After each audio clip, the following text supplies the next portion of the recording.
Bismillahirrahmanirrahim. Assalamualaikum warahmatullahi taala wabarakatuh. Waalaikumsalam Waalaikumsalam warahmatullahi warahmatullahi wabarakatuh. wabarakatuh. Teman-teman, pada kesempatan kali ini saya akan membahas materi lanjutan kita, yaitu tentang konsep limit ya. Sebelum UTS dulu saya sempat minta tolong teman-teman untuk pelajari tentang dua masalah satu tema.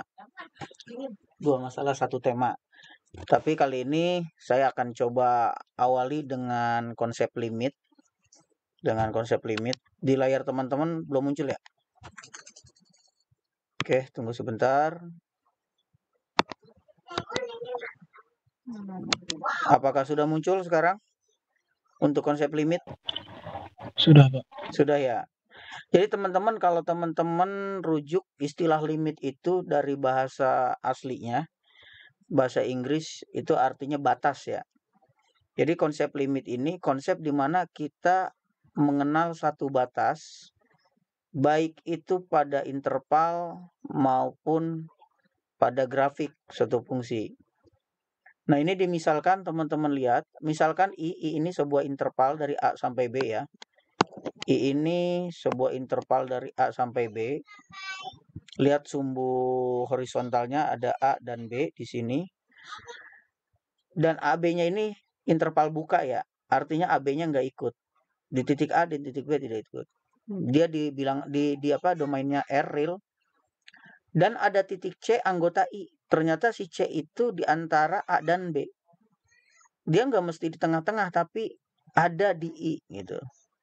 Jadi fungsi F dikatakan terdefinisi di I, artinya dia memiliki makna di I, kecuali mungkin di C. Artinya Fx bisa terdefinisi, bisa juga tidak di C itu ya. Gitu. Nah, kalau kita lihat ilustrasi ini yang terjadi teman-teman. Jadi kalau dari definisi tadi, jadi kita punya satu interval dari A sampai B. Apakah di layar teman-teman udah muncul papan tulis saya? Sudah, Pak. Muncul, Pak. Jadi ini katakan interval A sampai B. Kemarin kita udah pelajari di awal itu, artinya A dan B-nya nggak ikut ya. Misalnya dia setiap titik di sini tuh punya pemetaan, punya hasil kita sebut ini Fx. Misalnya untuk A dia nggak definisi ya. B juga dia tidak definisi. Ada C loh. Ada C anggota I. Artinya di sini bisa jadi ada C. Nah, nanti si C ini bisa jadi dia terdefinisi atau tidak di titik ini, di si Fx ini ya. Gitu. Jadi ada C bukan ada C di I, tapi dia itu pengecualian. Jadi di si C sendiri dia bisa jadi ada nilainya, bisa jadi enggak. Nah, ilustrasi seperti ini kita punya beberapa model. Satu, kalau si C-nya ternyata punya nilai, yaitu nilainya L, maka dia terdefinisi, kita sebut. Dia terdefinisi. Jadi si A dikasih nilai terus, dikasih nilai. Jadilah pemetaannya seperti grafik fungsi fx ini. Si C ternyata ada nilainya, yaitu L. Oh, berarti dia terdefinisi di L. Bisa jadi si C-nya nggak ada nilainya. Nah, ini kita nggak punya definisi tentang C. Bisa jadi terbentuk asimtot di sini. Ada garis lurus yang tidak bisa dilalui oleh fx gitu. Atau mungkin si C-nya agak unik. Kita prediksi dari A itu mendekati C dari kiri, kita sebutnya ya. Si C kita dekati dari kiri seolah-olah nilainya M. Tapi ternyata begitu kita dekati dari kanan, dari B, kita menuju C, artinya grafik yang biru ini turun. Ternyata hasilnya L. Atau mungkin sebaliknya, dari kiri hasilnya M, ternyata dari kanan hasilnya L. Padahal dia terdefinisinya di M gitu. Itu gambaran ilustrasi empat kasus yang mungkin terjadi ketika kita punya C di antara AB dan dipetakan terhadap Fx gitu ya. Adakah bentuk lain? Tidak ada ya. Artinya kemungkinannya cuma terdefinisi dan tidak terdefinisi. Artinya dia punya nilai atau tidak punya nilai. Yang kemungkinan lainnya bisa jadi nilai didekati dari kiri dengan dari kanan berbeda gitu. Itu aja udah kemungkinannya. Oke. Untuk memudah pembahasan konsep limit, hayatilah pengertian berikut. Kemarin kita udah sempat ngomongin tentang jarak ya. Jarak dimana kalau kemarin itu saya punya definisi kalau X kurang dari A, ini artinya si X di antara min A dan A. Si X-nya di antara min A dan A. Atau kalau kita gambarkan sebuah grafik, sebuah interval, di sini negatif A, di sini A. X itu di antara ini. X itu di antara ini. Itu ilustrasinya kira-kira. Nah, sekarang kita lihat seperti ini kasus. Si X jaraknya ke A itu sangat dekat atau kurang dari delta.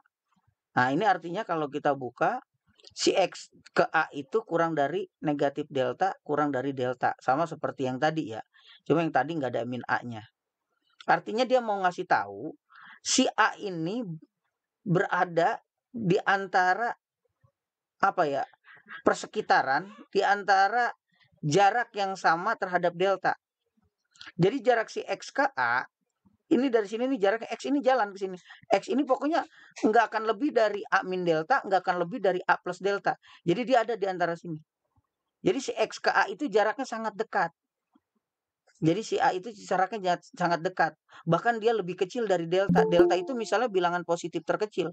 Jarak dia, si A ke X itu lebih dekat daripada itu. Itu gambarannya teman-teman kira-kira. Nah, kemudian apa? Emang agak-agak sulit kalau mencerna yang ini ya. Padahal dia cuma mau ngomong begini aja nih. Dia mau ngomong, teman-teman, saya punya, ini kan jarak X dari 0 ya. Ini tuh dari titik asal, ini tuh titik asal. Titik asal. Artinya kalau saya mau tuliskan lain, dia bentuknya X min 0 kurang dari A, dapatlah ini. Nah, ketika saya menyatakan bahwa, oh, si X dekat loh ke A, seberapa dekat sih? Kurang dari delta. Nah, ini artinya negatif delta kurang dari X min A kurang dari delta. Atau kalau digambarkan di sini A, X itu ya berada di antara sini. Tapi nggak akan melampaui A min delta, nggak akan melampaui A plus delta.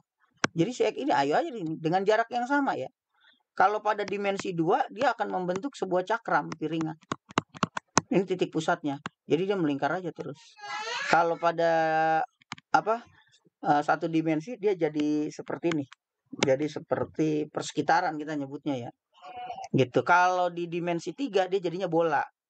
Dia jadinya bola kalau di dimensi 3. Gitu kira-kira. Dia cuma mau ngomong jarak X ke A itu sangat dekat bahkan kurang dari delta gitu. Agak sulit memang dicerna, tapi kita bisa lihat pendekatan contoh ini teman-teman. Perhatikan fungsi di sini saya punya fungsi 2x pangkat 2 diambil 3x diambil 2 per x min 2. Ini kan bentuknya pecahan ya, ada penyebut, ada pembilang. Saat pembilangnya saya ganti dengan nilai 2, X-nya saya ganti dengan 2, maka yang terjadi adalah 2 dikurangi 2, 0. Kita tahu bahwa bilangan rasional itu nggak boleh dibagi dengan 0. Maka di sini ada pengecualian, berapa aja boleh asal jangan 2. Kayak tadi, I asal jangan C gitu. Bisa jadi di sini dia hilang, nggak ada definisinya. Karena pembagian dengan 0 itu kan nggak boleh. Kita review lagi, ingat bahwa bilangan rasional itu apa? Bilangan rasional itu adalah bilangan di mana bilangan itu bisa dinyatakan dalam bentuk P per Q. P dan Q-nya di bilangan bulat dan catatannya Q-nya nggak boleh 0. Ini jadi kata kunci. Nah, ketika saya punya Fx itu nilainya berapa tadi? 2x kuadrat min 3x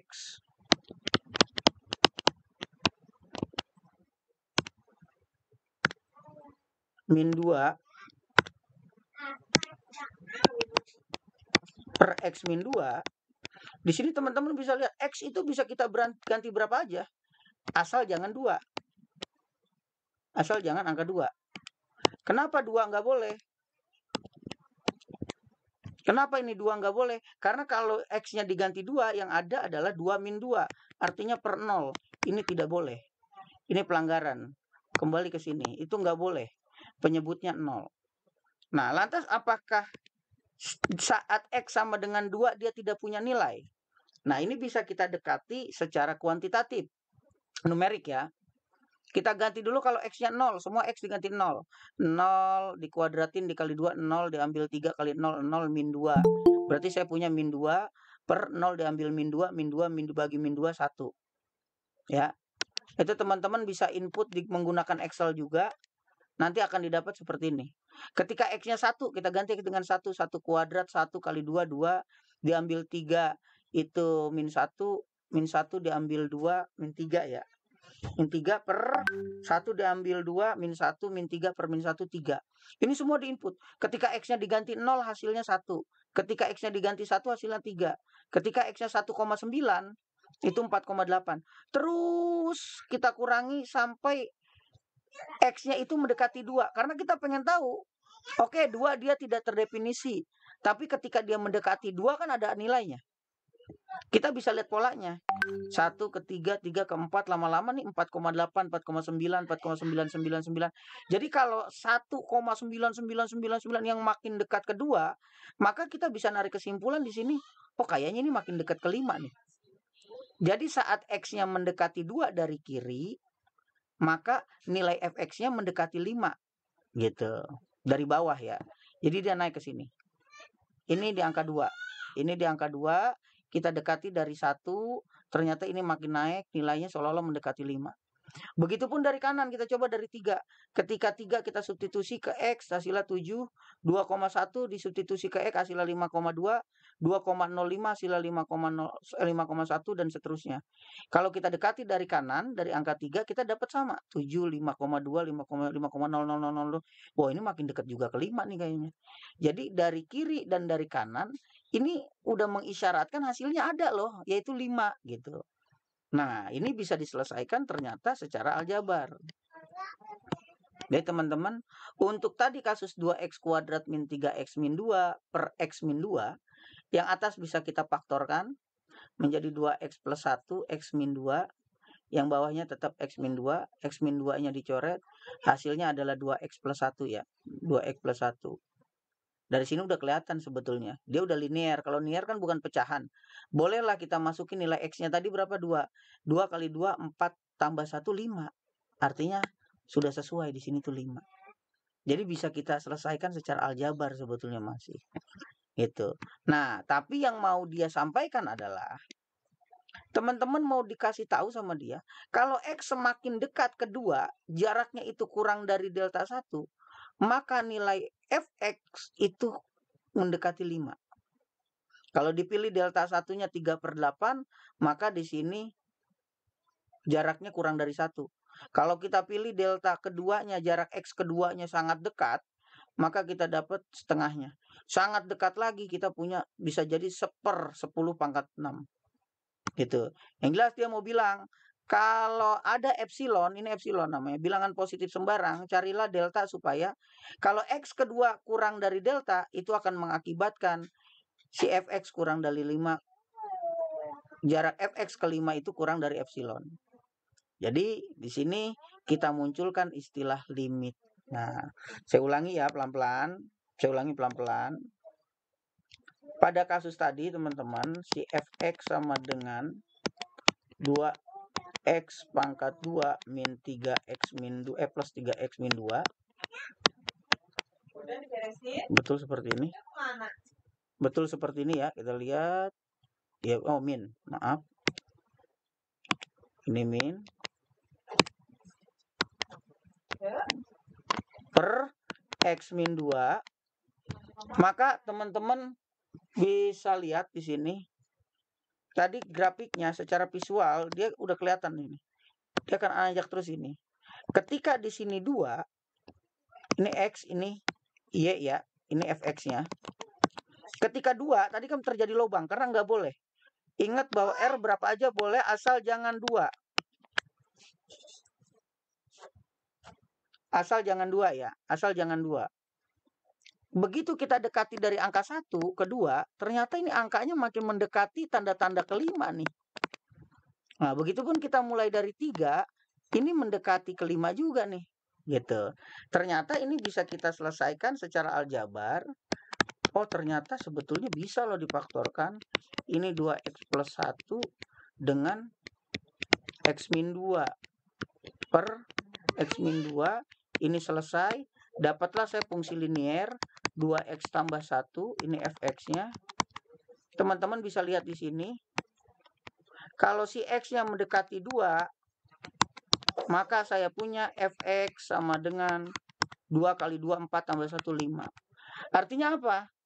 Ketika si X mendekati 2 dari kiri mau dari kanan, maka akan ada nilai yang mendekati 5 dari bawah dan dari atas. Ya. Jadi saya mau ngomong kalau jarak X kedua sangat dekat, kurang dari delta, maka yakinlah bahwa jarak fx ke L, L-nya dalam ini 5, jarak fx ke 5 itu kurang dari epsilon. Gitu. Jadi ada sebab akibat. Kalau si X ini dekat ke 2, maka dia akan dekat ke 5. Nah, ini disederhanakan menjadi kalau X menuju 2, maka si fx-nya akan sama dengan 5. Tuh, ini bahasa limitnya. Kalau X terbatas di 2, maka fx terbatas di 5. Begitu kira-kira yang mau disampaikan dari satu halaman depan itu. Ya. Nah, kalau begitu ribet teman-teman. Kita pakai definisi formal yuk. Jadi ada definisi formal di kalkulus tentang limit. Misalkan fx terdefinisi di I, artinya ingat tadi ada AB, kecuali mungkin di C. C-nya dia bisa terdefinisi, bisa enggak ya. Limit dari fx untuk X mendekati C disebut L. Dinotasikan dengan, nah ini bacanya, limit X menuju C dari fx itu L. Artinya, setiap epsilon positif, kita bisa cari delta positif, sehingga jarak X ke C yang sangat dekat mengakibatkan fx ke L juga sangat dekat. Ini bayangannya, ilustrasinya, ini tadi C, ini kosong di sini, kita nggak tahu nilainya berapa ya. Tapi di sini udah ada muncul L kira-kira. Ini jaraknya itu epsilon ya. Epsilon ini jaraknya sangat ditentukan oleh deltanya. Kalau jarak X ke C kurang dari delta, maka nanti akan terbentuk jarak fx ke L kurang dari epsilon. Ini kurang lebih gambarannya seperti ini. Jadi untuk setiap epsilon positif ada delta positif, sehingga jarak X ke C kurang dari delta mengakibatkan fx min L kurang dari epsilon. Jadi nanti teman-teman kalau ketemu dengan notasi limit X menuju C fx sama dengan L, ini artinya ya, teman-teman bisa nulis untuk setiap ini simbolnya begini ya, untuk setiap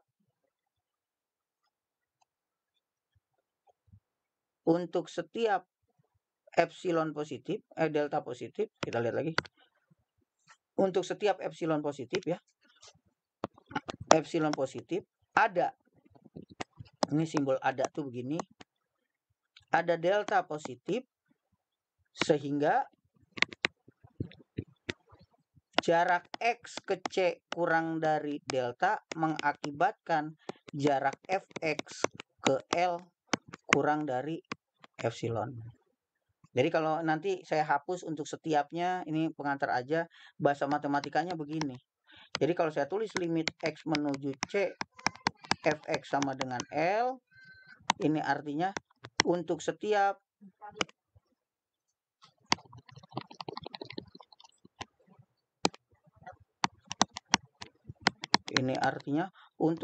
epsilon positif ada delta positif, sehingga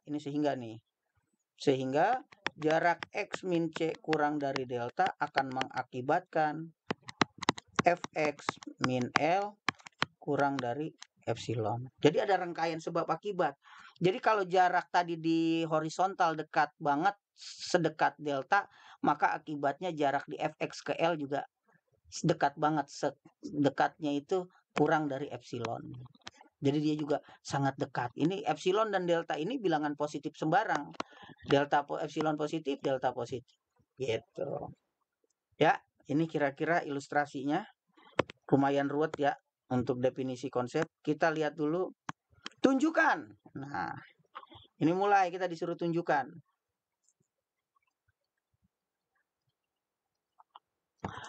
Tunjukkan limit X menuju 2, 3X tambah 2 sama dengan 8. Nah, ini nunjukinnya itu Kita ceritanya belum belajar sifat-sifatnya ya, belum belajar bisa disubstitusi, bisa dimasukin, belum teman-teman. Kita belum belajar itu. Yang jelas sekarang kita mau pakai, kalau ada soal tunjukkan seperti ini, limit X menuju 2 dari 3X plus 2 sama dengan 8, itu kita pakai definisi misalnya. Ini tunjukkan kalau X menuju 2 dari berapa tadi? 3X plus 2.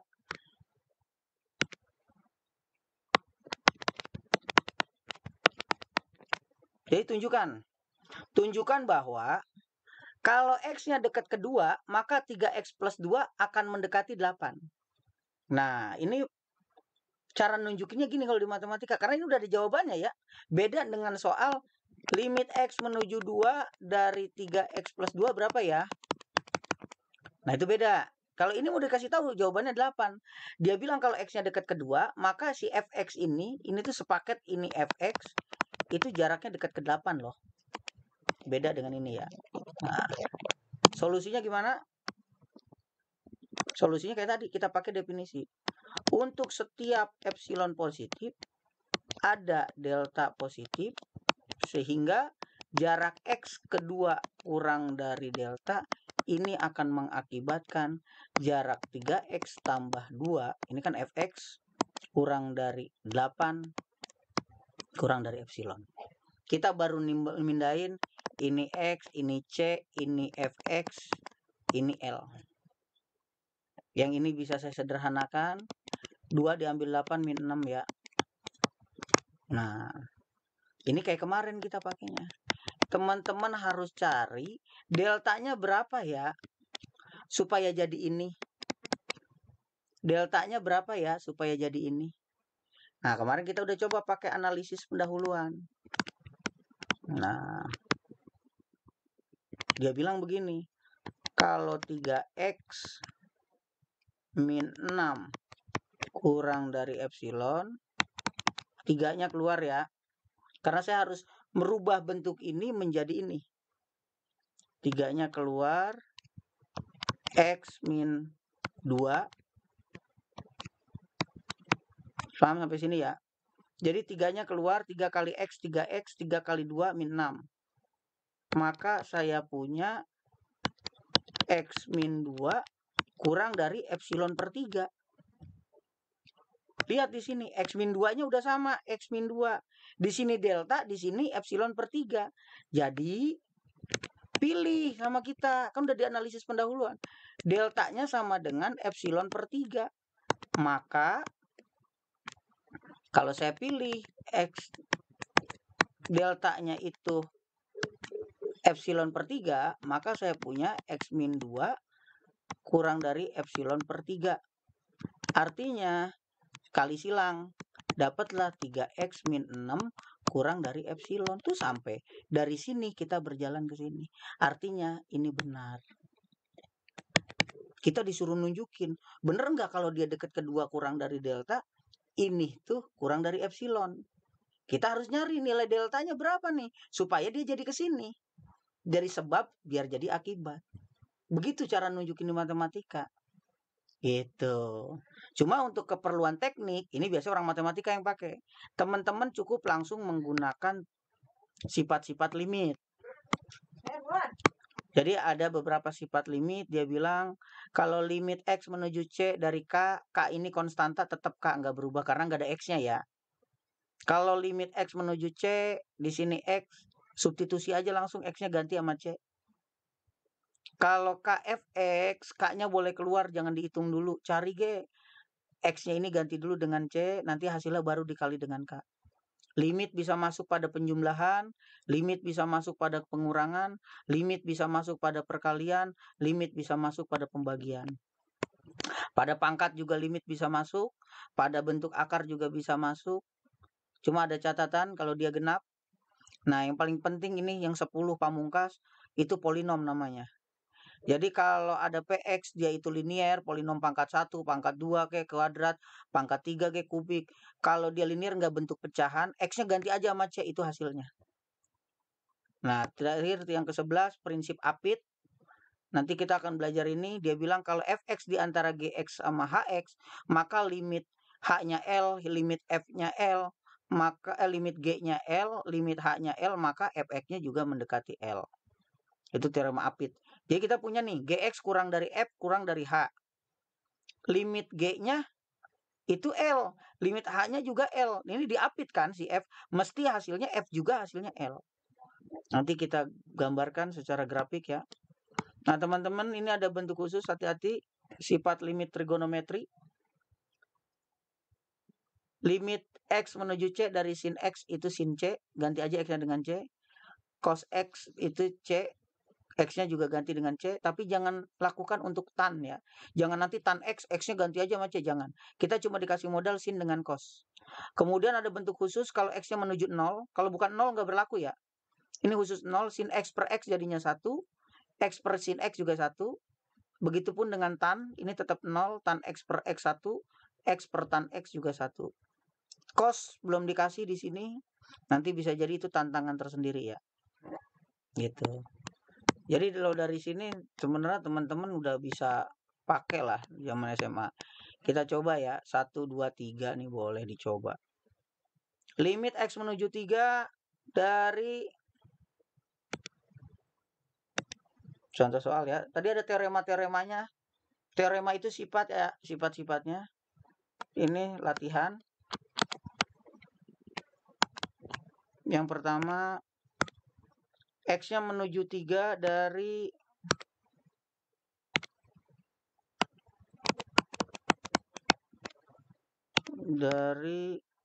X pangkat 4 min 3X per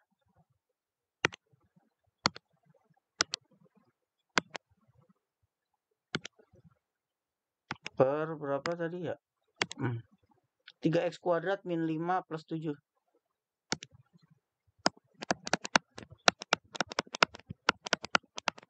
Nah, teman-teman kalau ada kasus begini, ingat limit itu kan bisa masuk ke pembagian. Dia bisa ke atas, bisa ke bawah.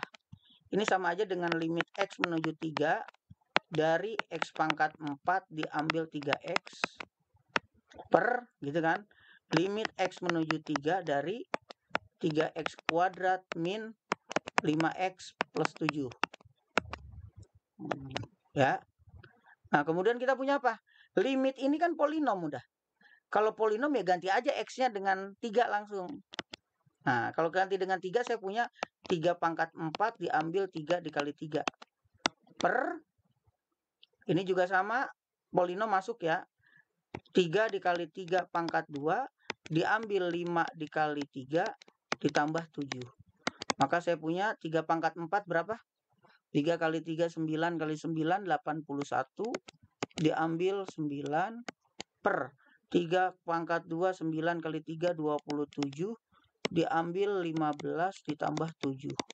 Tinggal teman-teman selesaikan.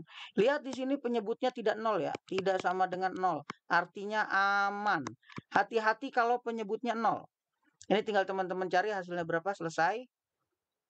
Kita lihat latihan yang ini, latihan 1 dulu. Ada yang mau ditanyakan? Ada yang mau ditanyakan dulu untuk latihan 1? Kita cuma tugasnya masukin ke atas, masukin ke bawah, ganti semua X-nya dengan 3, ganti semua X-nya dengan 3. Itu bisa langsung dioperasikan kalau penyebutnya tidak 0. Bagaimana kalau penyebutnya 0? Nah, kita lihat latihan yang kedua. X kuadrat min 2X min 3. Limit dari X-nya menuju berapa nih? X-nya tetap 3 ya. Nah, ini hati-hati kita di sini. Teman-teman. X kuadrat min 2X min 3. Per X min 3. Mudah-mudahan nggak keliru. Oke. Lihat di sini. Kalau saya gunakan cara seperti contoh tadi 1. Ini kan berlaku begini. X kuadrat min 2X min 3 per dari X min 3. Lihat di bawah. Kalau X-nya saya ganti 3, 3 diambil 3 hasilnya berapa? Sama dengan 0. Wah, ini pelanggaran. Nggak boleh per 0 kan. Nggak boleh per 0. Artinya, dari sini mestinya ada yang kita siasati. Nah, di sini saya lihat, perhatikan. Perhatikan, ini nggak bisa lanjut kalau penyebutnya 0. Kita ubah dulu ke sini. Limit X menuju 3 dari X kuadrat min 2X min 3 per X min 3. Yakinkan bahwa yang atas itu bisa kita faktorkan. Dan salah satu faktornya memuat yang bawah.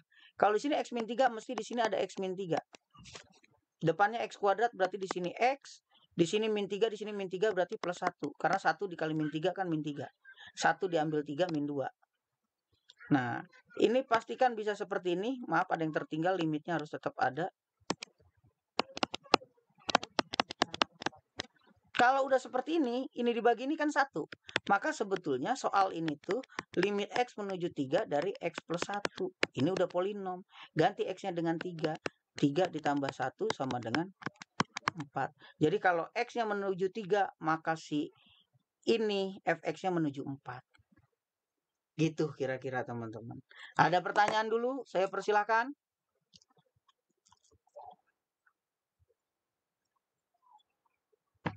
Ada pertanyaan? Masih bisa lanjut? Lanjut, Pak. Lanjut ya. Oke. Next, kita lihat bentuk berikutnya apa nih? Oh, kelihatannya ruwet teman-teman. Kelihatannya ini ruwet. Kita coba dulu ya. Kita coba nanti sama satu trigonometri lah. Sama satu trigonometri nomor 34 akan kita coba. Latihan ketiganya. Sekarang X-nya menuju 1 ya. Limit X menuju 1 dari 2X pangkat 3, 3X kuadrat.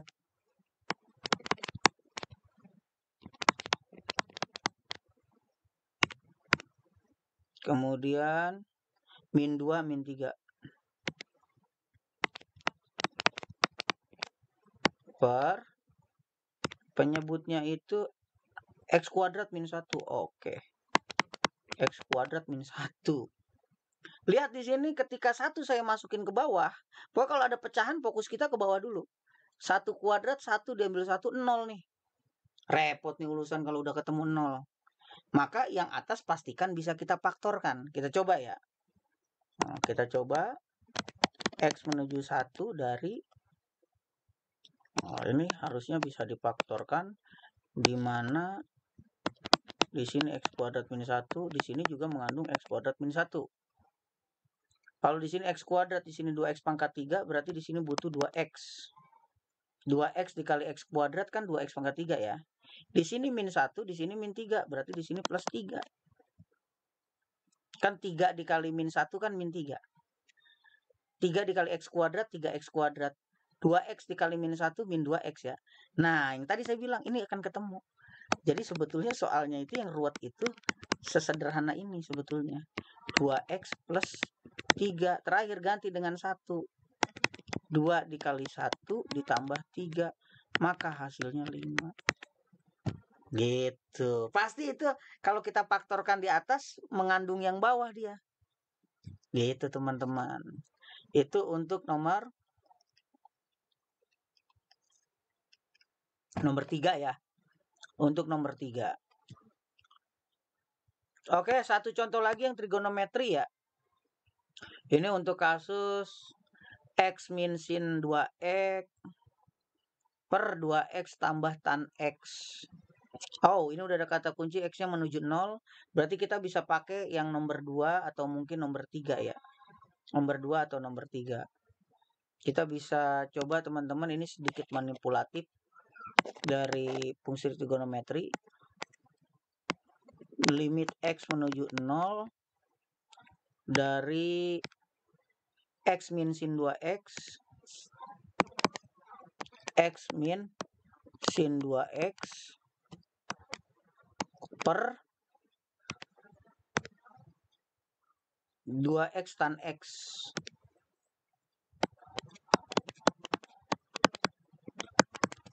Nah, ini kalau trigonometri teman-teman selain butuh banyak latihan, butuh keterampilan juga ya. Kita cuma dikasih modal, ingat, kalau X menuju 0 dari sin X per X itu jadinya 1. Tapi kalau sin 2X per X itu jadinya 2. Tapi kalau limit X menuju 0 dari tan X per X juga 1. Kita lihat yang ini. Tan X per X jadinya 1. Kalau di sini sin X per X jadi 1. Nah, kalau di sini ada sin AX per X itu jadinya A. Ya, itu atau dibalik ya. Nah, ini bisa kita terapkan di sini. Semuanya kita bagi dengan X. Semua dibagi dengan X. Semua saya bagi dengan X, maka saya punya limit X menuju 0 dari X dibagi X1 per sin 2X per X per 2X dibagi X2 ditambah tan X per X. Bisa pahami sini, ini triknya. Semuanya dibagi X, ini kebetulan formatnya, template-nya udah bersama ya. Dengan sin X per X gitu kan tadi. Maka saya bawa sin 2X per X nanti jadinya 2. Maka saya dapat di sini 1 diambil limit masuk nih. Limit X menuju 0 dari sin X per X kan 1. Kalau sin 2X per X itu hasilnya 2. Per 2 masuk. X menuju 0 dari tan X per X kan tadi 1. Tan X per X, X-nya menuju 0, 1. Maka saya dapat di sini 1. Hasilnya min 1 per 3. Semudah itu kira-kira. Gitu teman-teman. Kalau yang trigonometri, teman-teman memang butuh banyak latihan dulu. Oh, kalau ini polinom ya, ini bisa langsung aja masukin. Ini polinom. Yang ini boleh dicoba dengan trik tadi. Pak, gimana ini yang cos? Kan kita nggak punya nih modal cos.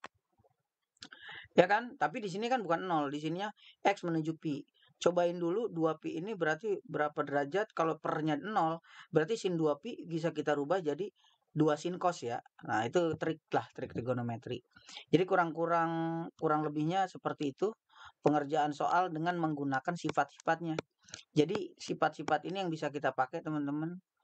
Limit X menuju C dari K, hasilnya K, nggak berubah. Contohnya misalnya, di sini dia bisakah draw? Misalnya limit X menuju 3 dari 8. Ini kan nggak ada X-nya ya, hasilnya 8. Nah, kalau ini limit X menuju 3 misalnya dari X, ya hasilnya langsung aja X-nya ganti dengan 3 gitu. Nanti kalau teman-teman di sini punya limit X menuju 3 ini ya, menuju 3 dari misalnya 3X kuadrat. Dia bilang 3-nya boleh keluar aja dulu, kerjain dulu. Limit X menuju 3 dari X kuadrat. Atau 3 dikali 3 masukin 3 kuadrat jadinya 9 kali 3, 27. Limit bisa masuk pada penjumlahan, satu-satu dikerjain, bisa masuk pada pengurangan, bisa masuk pada perkalian, bisa masuk pada pembagian, ya. Bisa masuk juga pada pembagian. Mana tadi? Bisa masuk pada pembagian, bisa masuk pada pangkat dan akar, yang terpenting ini polinom. Kalau kita udah dapat pangkat 1, pangkat 2, pangkat 3 nggak ada perperan, dan X-nya menuju C, langsung ganti aja. Seperti tadi beberapa contoh, misalnya limit X menuju 3 dari 3X pangkat 2 min 2X min 3.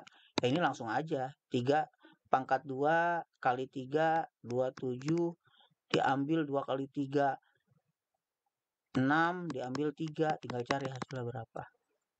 Gitu teman-teman kira-kira. Untuk limit dan sifat-sifatnya jangan lupa trigonometri juga. Nah, oke. Saya pikir untuk hari ini cukup, saya sampai limit dulu. Limit sepihak mah bisa teman-teman pelajari sendiri ya. Ini dari kanan dan dari kiri. Yang penting saya menitik beratkan bahwa beberapa hitungan limit-limit teman-teman itu harus cukup lancar. Karenanya nanti akan saya kasih latihan soal untuk mengerjakan konsep limit ya, menggunakan sifat-sifatnya. Gitu, nanti limit theta hingga juga sama. Ada limit kanan, limit kiri, limit theta hingga, kekontinuan, nanti kita bisa langsung masuk ke turunan. Itu pengantar aja. Teorema nilai antara tadi yang teorema api, nah ini turunan. Ada pertanyaan dulu teman-teman? Jadi nanti pelajari untuk teman-teman bisa lanjut di limit sepihak dan limit di Tahingga ya. Tapi saya akan memberikan beberapa soal latihan dulu via WhatsApp grup, nanti akan saya kirimkan. Ada pertanyaan atau cukup?